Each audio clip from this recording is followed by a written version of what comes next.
Unit 6738 is a New Look bus, also from the Kent State University's campus bus service. I bought this bus before I bought Unit 2345. The main difference here you can see is that it's a New Look style bus, also referred to as a fishbowl, and that's due to the large front window and giving it such a great view for the driver and the passengers in the back.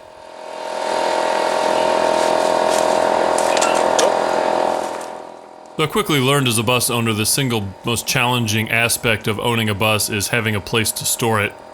Several life events left me finding a place to store it down at Kent, Ohio. And it was stored at the old Twin Coach factory, which was a bus manufacturer through early to mid 1900s.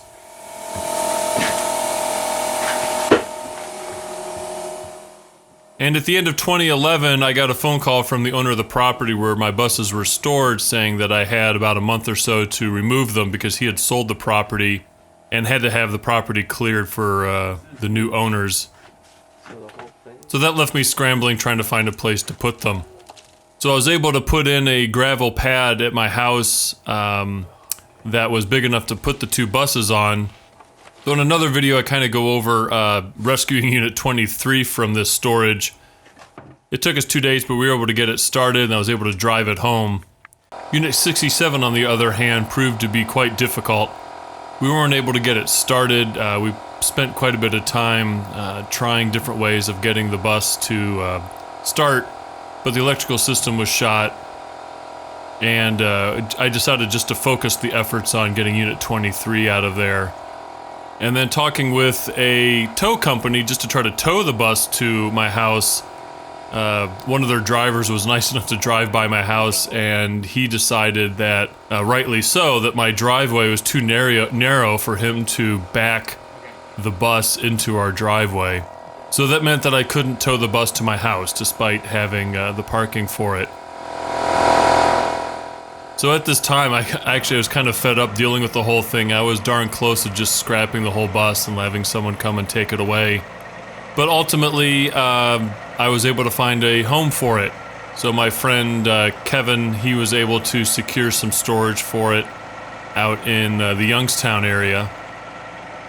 So once that was squared away, got a hold of the tow company again, and we scheduled a day for them to come out and pick it up and tow it out to Youngstown, which was probably about a 30-45 minute drive, something like that. In case you haven't seen a tow vehicle of this size, they're quite impressive. I've had to use them a couple times to move 67 around. And despite 67 having kind of sunk into the earth at its parking spot, this truck had no trouble pulling the bus out.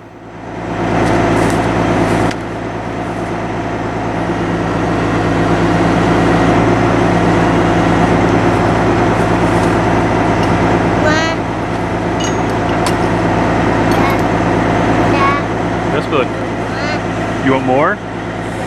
No. You didn't finish them. No, there's like 2 crumbs left. He's basically done. Oh. Okay, hold on.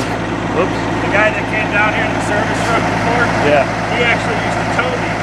Oh, really? Before Kent State. That's what he said. He used to tow him to the scrapyard. Yeah. It's a small world. I actually called him to find out how to get here. Oh, really?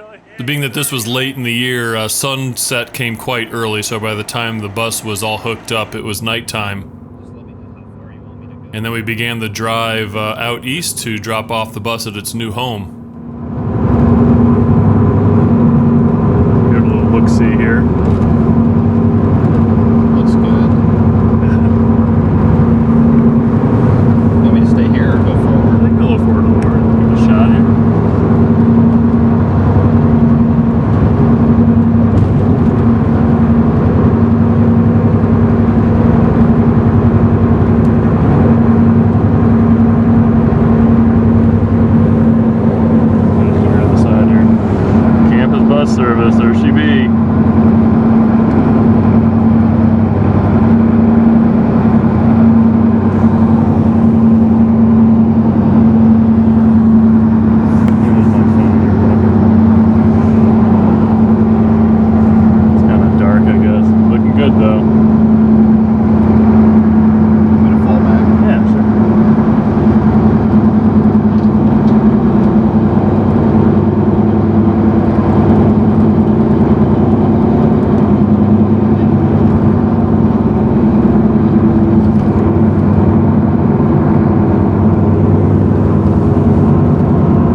So this is where 67 sat for 4 years.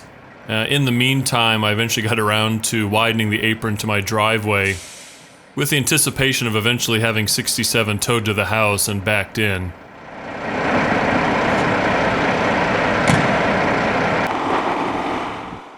So in 2015, I got a phone call that once again I had to find a new home for 67.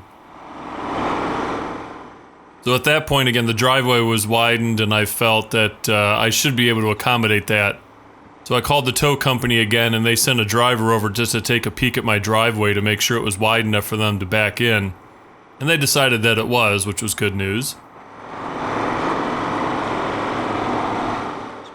So I headed back out to Youngstown to kind of supervise the tow of the vehicle. It took a little time for him to get it hooked up. I guess there was a little bit of trouble, if my memory serves correctly, that one of the airlines wasn't holding pressure enough for the suspension for the drive back, but he got it squared away fairly quickly. Actually, I think it was just a... no, I can't remember exactly, so ignore me now.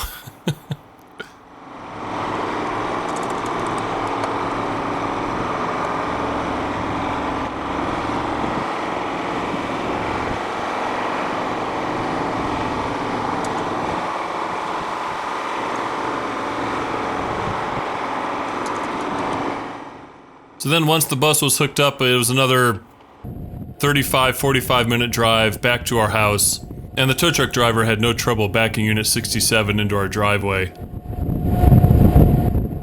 So at this point, it was actually quite a relief to finally have both buses at the house. It's been quite stressful, always being concerned about the storage of the vehicle with the current, place where I'm storing it, eventually give me the phone call once again to tow it somewhere else. But by 2015, both the vehicles were now sitting in my backyard. And there they'll sit until I eventually build a building for them to sit in.